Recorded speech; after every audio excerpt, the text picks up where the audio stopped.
नमस्कार, श्री स्वामी समर्थ. तर आज आपण बनवणार आहे आवळाचं लोणचं. तर आवळा इथे मी स्वच्छ धुवून थोडंसं खलबत्त्यात चेचून घेतलं आहे. मीठ लावून 1 दिवसासाठी आपल्याला ठेवून द्यायचं आहे.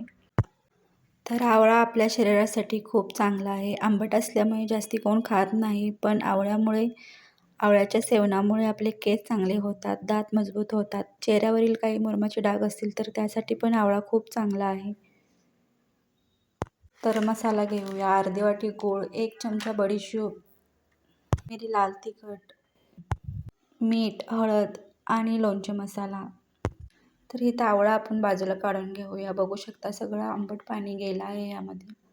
तर हा मसाला आपण आवळ्यांना लावून घेऊया.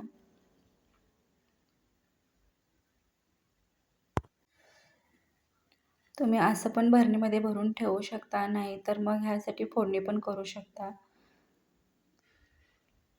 तर फोडणीसाठी आपल्याला घालायचं आहे अर्धा चमचा जिरे, तीळ, लसूण आणि थोडंसं मीठ.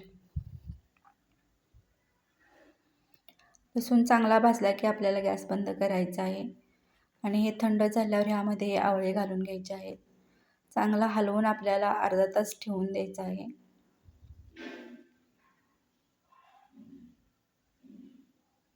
तर बघू शकता किती छान कलर आला आहे.